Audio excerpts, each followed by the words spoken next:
Welcome, everyone, to the Bridgestone Canadian Superbike Championship podcast. It is the round three preview here on YouTube or wherever you are catching the show. Of course, make sure you're following along at CSBK_official is where you can find us on all of the social media. It is a fairly quick turnaround here from a very exciting and entertaining round number two in Grand Bend.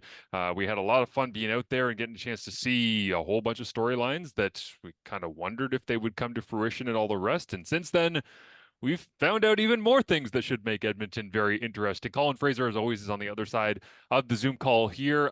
Colin, first and foremost, just because I feel like this would be a fun way to kick things off, can you just tell people how hectic it is trying to turn around a national series to get from Grand Bend out to Edmonton in 2 weeks? Well, I guess it's a little bit hectic.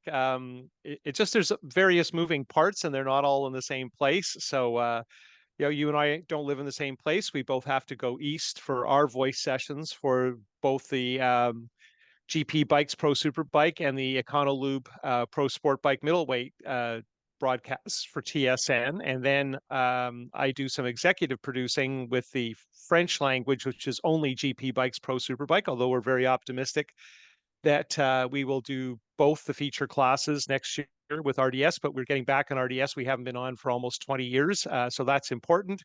Go work with those guys. And I think that's going quite well. They've had their first broadcast. They were actually right up against Formula One qualifying at Ile Notre Dame in Montreal. So they've already leaped right by anything we've done in about 25 years. So that's a nice problem to have that we're getting lapped by the French Canadian contingent. But yeah, it's been a little busy. So yeah, I'm in a hotel room in Montreal. First thing tomorrow morning, I go to a very nice studio and work with the RDS guys. And then I drive to Belleville and meet you. And then we put another voice on another Grand Bend Pro Sport Bike race. And then we go to, at least I go to Edmonton Wednesday morning. I know you go shortly thereafter. You have your CFL responsibilities too.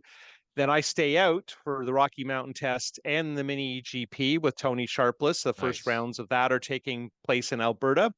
And then when I come back Sunday night, Monday morning, I go, I believe, to Belleville for another voice session. So we're not traversing the globe. It's not MotoGP, but it's a little bit busy. It's our version of it. I think is the best way to put that is, yeah, we're not exactly hopping continent to continent, but it feels like it sometimes. It's a big country, and so it's a lot of work for a lot of people. I know I spoke to Ben Young, of course, our reigning Superbike champion, and we'll talk about him in this episode plenty, but he was driving out. I know I had talked to David McKay when we were in Grand Bend. His dad, Glenn, was going to be hauling all of their Mac Attack Honda Fireblade stuff out, and David was flying in. And it's like everybody's got different plans and trying to figure it out. But the good news is we have a lot of people going, right? And this is really what I think is exciting about this round is there's more people maybe than we originally anticipated making this trip to Edmonton.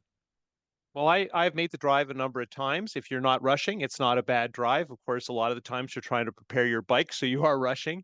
Last I heard, everybody is in motion and no one's hit a moose or anything Good. because one of the things about getting to Alberta and the history of the series for a long time, we've been going to Alberta, including the very first Superbike race was 44 years ago in Edmonton, not at the same track, but still very similar situation and similar in a lot of ways with who's going and who's not going and French Canadians and a lot of cool stuff that parallels where we are now. But yeah, it's an adventure getting there, particularly when you drive on your own, because it usually involves a certain amount of driving at night. I was talking to Tony Sharpless and her husband, and talking about the witching hour and moose and all that kind of stuff, and just trying to be really cognizant, particularly people forget how big Ontario is. So just the Ontario part of the trip is about half the trip. It actually gets easier when you hit the prairies, and we're not going through the Rockies this time, right? We don't have a BC round yet.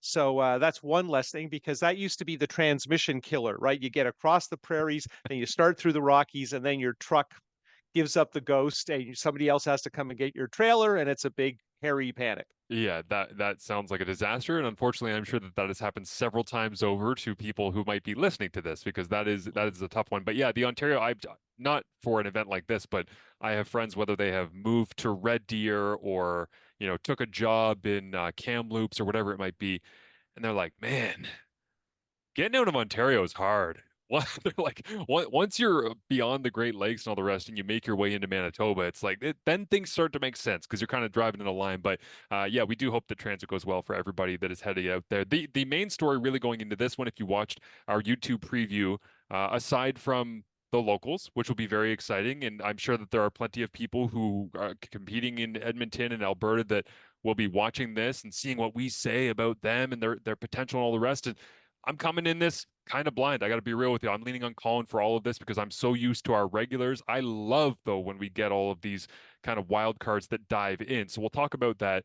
We'll talk about some of the other things that are happening around the paddock. But we were in Shannonville after we voiced a race in Eastern Ontario, popped in, and man, was it ever, it was a fun hour just to see and hear a very noisy bike being ridden by a very talented young man.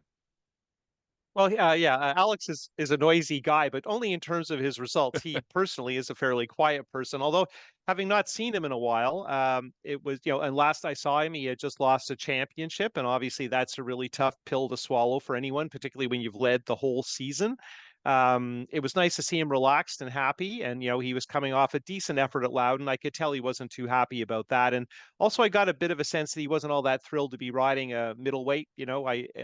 Weirdly, he came up in various classes, but that's one class, the sort of 600-ish four-cylinder. That is not a bike he's familiar with. He kind of moved from the SV 650 straight to the superbike and on a very strong team.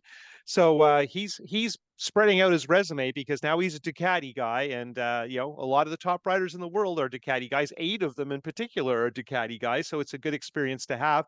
And although things didn't go great for him at Shannonville. He was on the pace. He had a crash on Saturday at lunchtime, and the team decided the bike was fairly badly damaged, and it did the thing you never want to do, which is rather than fall on your side, you turn upside down and travel along the road. So that smashes instruments in the top of the tank, and the Ducati has a lot of nice bits and pieces that Scott Miller has to deal with repairing.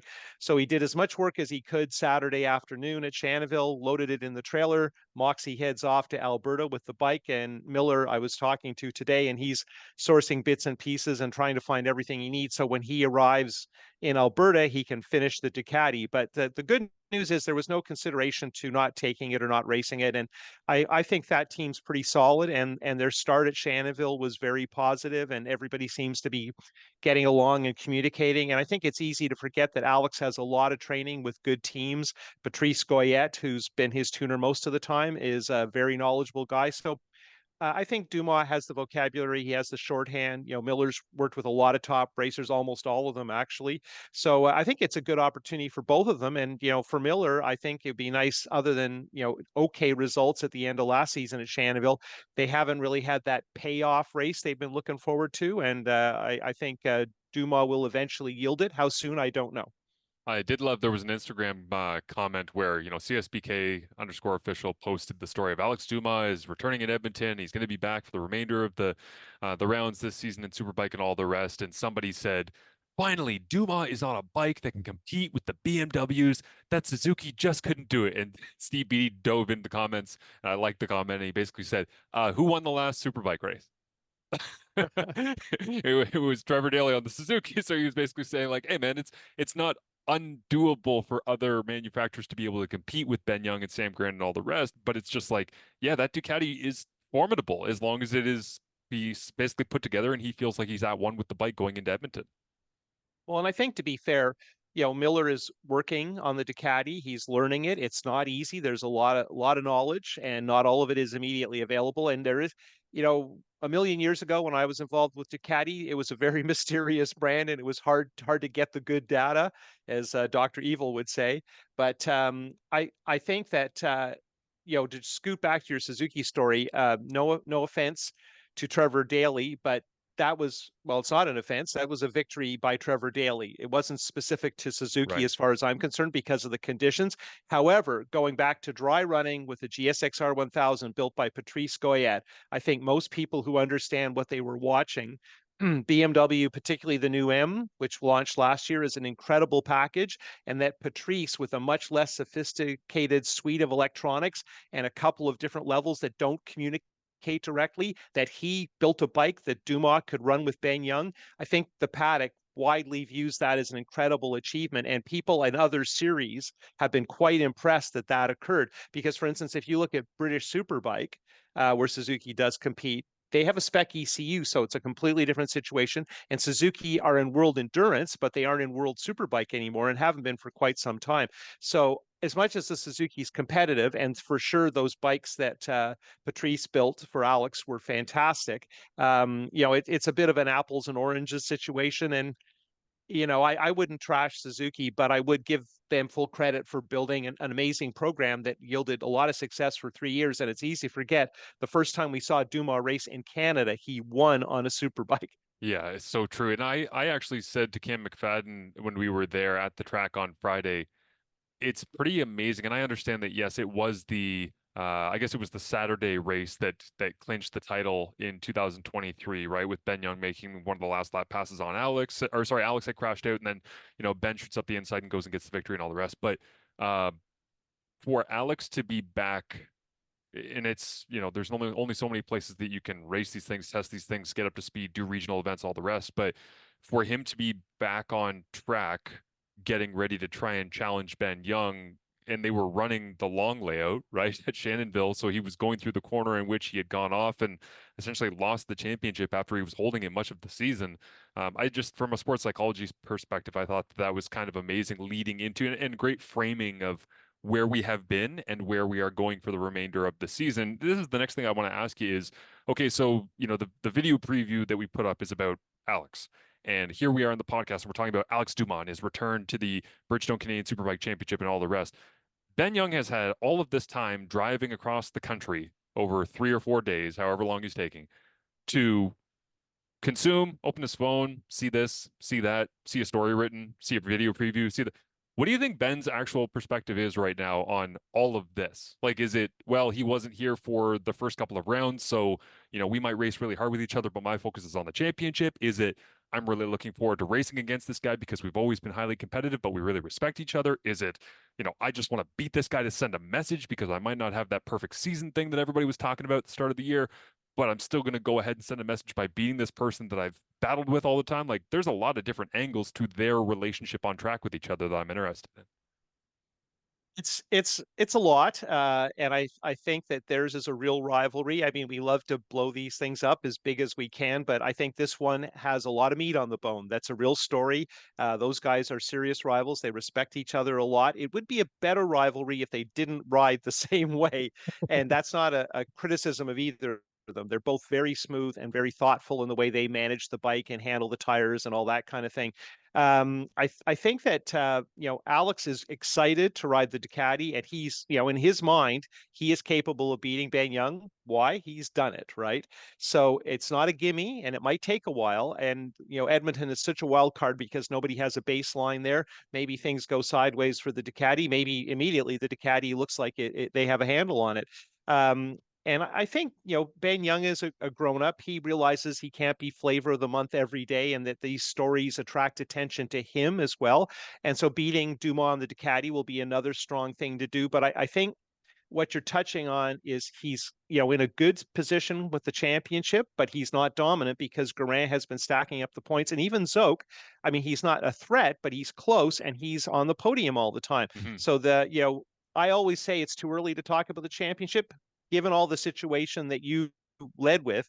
It is not too early to talk about the championship. And Tremblay's in a similar boat where he may be fighting a rear guard action in Econolube Sport Bike because of other people appearing in the class. And of course, he's had a whole bunch of other Suzukis show up, and like he's battled both the Suzukis from Daytona already this year. And neither of those bikes will be at Edmonton, but we expect to see them later in the year. So everybody has to kind of pick their battles. And I think Ben ideally wants to go at it full tilt with Alex, but he needs to be careful. And also, Geraint's confidence is going to be increased. Geraint has been steadily improving this year. It's been a good season so far. It's interesting you mentioned Beatty in his comments because Beatty is a great instigator, and I think he stirs the pot. And Sam has responded well to that stirring.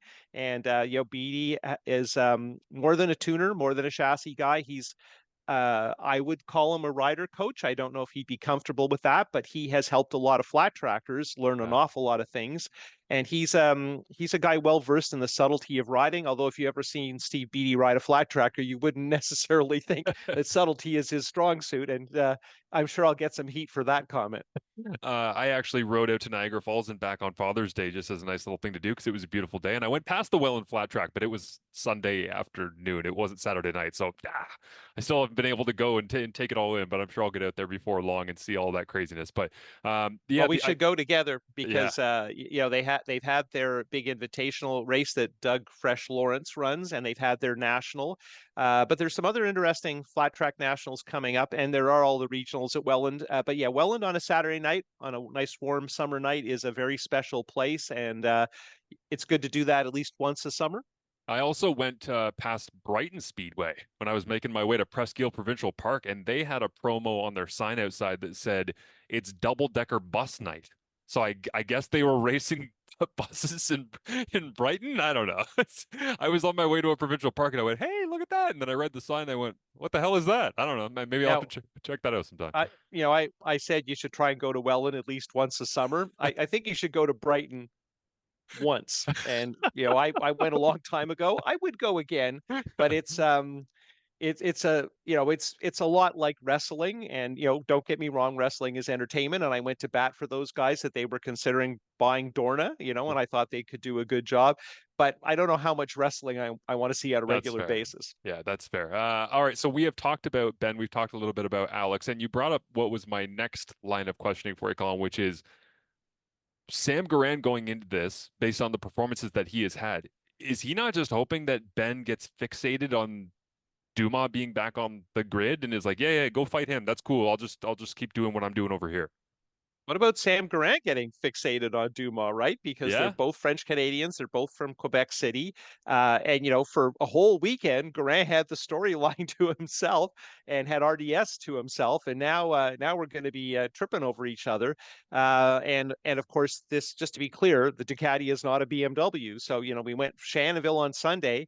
We had three BMW M's in the top four bikes, right? It's not a lot of variety. Obviously, Trevor Daly opened that up. Jordan's been doing a good job with the Kawasaki, but a bigger variety of bikes at the front is great. We've been doing okay, particularly in sport bike, but Ducati, for all we know, we could come away from Edmonton and Ducati could have won all four of the races that we've center our attention on. And when we come to sport bike, I wouldn't even know where to start about which Ducati to pick there. yeah. There's a ton of action going on in that. I guess we can talk a little bit about sport bike here before we look at some of the final things in terms of locals and all the rest. What is your feeling on the way that sport bike will play out in Edmonton based on what we saw in Grand Bend?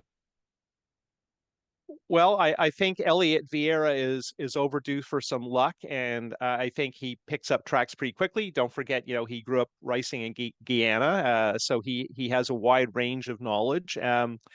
But he and Tremblay are certainly not having everything to themselves, although they have proved to be the class of the field in any kind of a consistent way. But Elliott having those two crashes has really pretty much blown up his championship chase. But Cyr is doing very well for a rookie pro. Him parachuting in on the Ducati is a tremendous story, and I've said a couple of times lately, I think Cyr is going to win soon.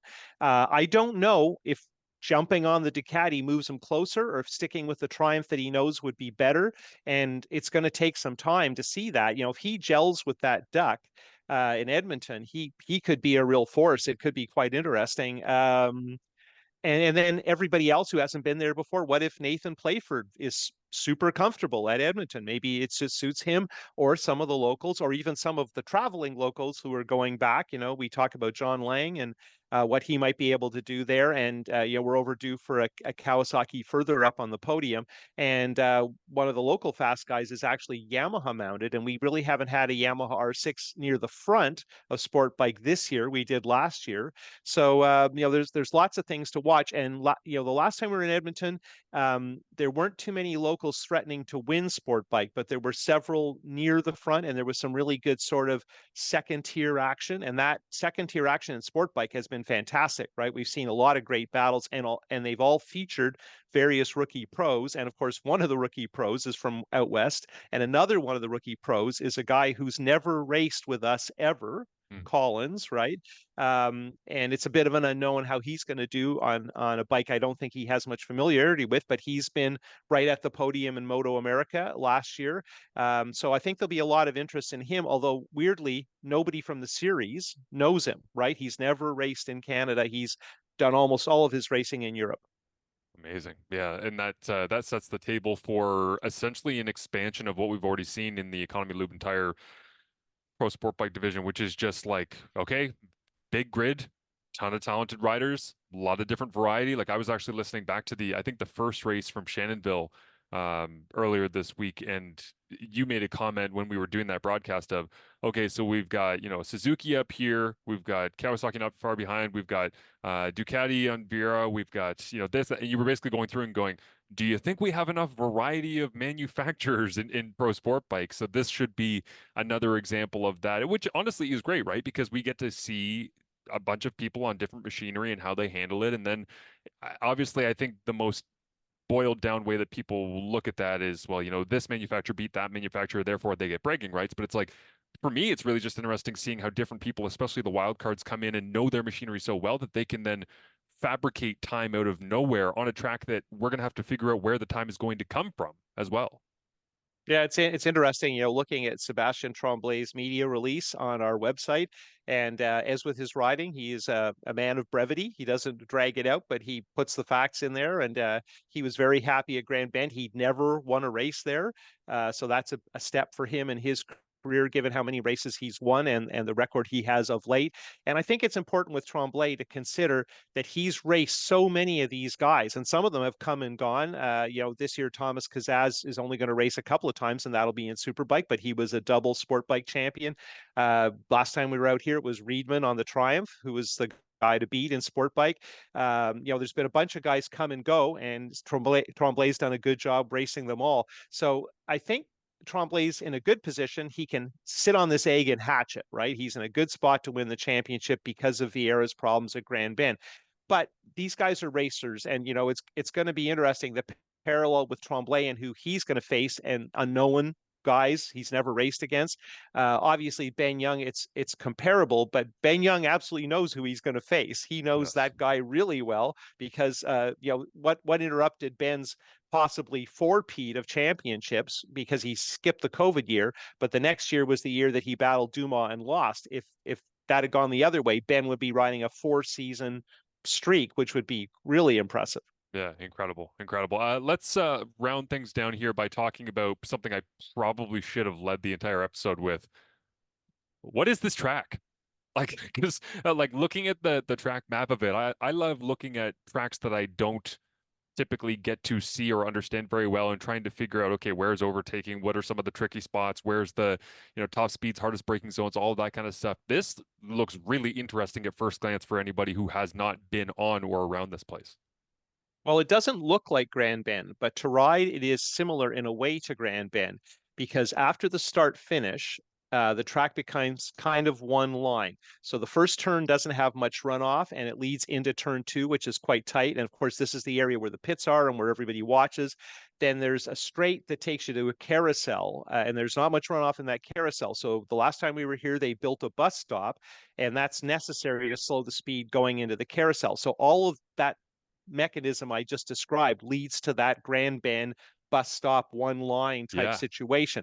So you get to the carousel and then you can kind of start racing, and the track opens up. So when the riders, it often happens in Canada, when the riders disappear from sight from their teams, suddenly the track's really fast and fun and interesting, but the only way they'll see that is in the TSN coverage or watching onboard. So for the riders, there's similar to Grand Bend, there's a frustrating situation where unless someone makes a mistake, you're kind of stuck behind them, and then you're waiting for the timing, right? And like Grand Bend, if the guy makes a mistake, there's an option. But the bus stop chicane here is really tight and slow. So people either straight line it and miss it completely, and then you have to wait and find your spot, or you run off on the grass or the dirt. And we haven't been there 8 years. I don't know what the situation is in terms of the curbs and the pavement, but those kind of stop and go bus stops are very frustrating for racers because you don't like to slow down that much. Yeah, as we saw with David McKay going off in one of the Superbike races, right, in Grand Bend. But it's to say that they are, not the same, but kind of the same. And again, it's not, directly comparable, but it does kind of remind me the way you're talking about it, where Formula One goes, is it Austria into Hungary, I believe, or they do like Hockenheimring or something like that, and then they go straight into Hungary, and everybody's kind of like, yeah, these couple of tracks are like they're not the same, but they kind of feel the same. And especially when you're doing them close together, like your mentality is kind of there. So maybe it's a blessing that we're coming out of Grand Bend, and a lot of these riders that are consistently in Bridgestone CSBK have had a chance to have that mentality and to get that feel on the bike, and then just pop things into the trailer and head out there. And hopefully that's all kind of clicked in already. It'll be interesting to see what somebody like Tremblay, who's been there before, what he thinks in terms of how he starts with his setup and gearing and all of that, and if it immediately references somewhere else he's taken that bike. I mean, he doesn't have a lot of time on the GSXR 750 because the bikes he's on now were built new for this year. So it's an interesting situation, and of course, when you look at the superbike guys, most of them have no time on those bikes at the track and don't know the track at all. So Jordan Zoke will have comparative data, particularly in terms of he knows what he's looking for because he knows how he set up the BMW 8 years ago. Tremblay knows the track, and Trevor Daly knew the track and was pretty good here 8 years ago, but he's not coming, right? And he's in the top 10 in points. Trevor Dion has withdrawn from the series. Chris Pletch is 10th in points. I don't expect we're going to be seeing him. There are some local Hondas that are fast, so we will be in another situation where we might see a Honda or two that's not established in the series. And then there's rumors that some of these guys from Alberta are going to start joining the series and maybe head back east again, right? So Wow. we'll see what happens. And a lot of the time that will happen based on having a decent result and kind of seeing where you fit in with our guys at your track, because really it's almost never going to go better than at your home track. Yeah, absolutely. Well, I mean, we just saw what Steven Nickerson did in Grand Bend and how entertaining that was and how much the crowd was pulling for him and all the rest. I would love the idea of some of these Western local guys doing well, and then, yeah, sure, come on, hop in the truck. Let's go. We're all going back east to try and make some noise at CTMP. But I mean, that would be a fantastic round to be able to have them, whether it's all the way out at Shubenacadie or if it's going to CTMP and then perhaps to Shannonville to end the season. I mean, I think the theme, thankfully, this year, Colin, that we've seen in the series is not that we've had disastrous and knock on wood and cross fingers and everything else we have to do, but it hasn't been chaotic in terms of the factors that feels like outside of the actual track. It's just been a ton of variety and highly competitive racing. And I think this round, coming out of what we just saw from, like you said, Chris Pletch and Steven Nickerson, and coming out of what we saw with Ben Young and it's kind of his dominance in round one, everyone kind of went, I don't know if there's going to be that much parity and Ben might just crush this thing all the way through. And here we are through two rounds going into a third. And it's kind of, I'm not going to say up in the air, but there's such a great layering of storylines and entertainment value and locals at every place we're going to, and how many rounds is this person going to run, and then Dumas back in, and it feels like there's a lot for people to get interested in if you want to sink your teeth into the remainder of the season. Well, it's a minor point, but the situation when we go to Canadian Tire Motorsport Park is quite different than what it typically is. So typically, there's a track day, then the vintage VRA event, which is more or less a national for them. Then there's several track days, the Thursday being the one most of the CSBK guys go to, and then the CSBK National. This year it's flipped. So it starts with one track day, then three CSBK days, Friday, Saturday, Sunday, and then we get into the bulk of the track days and then the vintage. So if your goal is to spend a week getting ready the way a lot of guys do at Mostport, that can't be done this year. And that's a big change because a lot of people were doing a lot of track days to get ready, and there just isn't the opportunity. Now, obviously, somebody like Dumas getting to do a couple of days, and don't forget, some days it rains and you might not get anything in. So that's a minor thing. But for instance, if you're coming from out west and you've never been to Canadian Tire Motorsport Park before, this is not the greatest year to do it. Yeah, that's interesting. I did not know that. That's why I lean on you, Colin. That's why you're my information guy. Last one for you on the way out here. What's for breakfast in Montreal in the morning?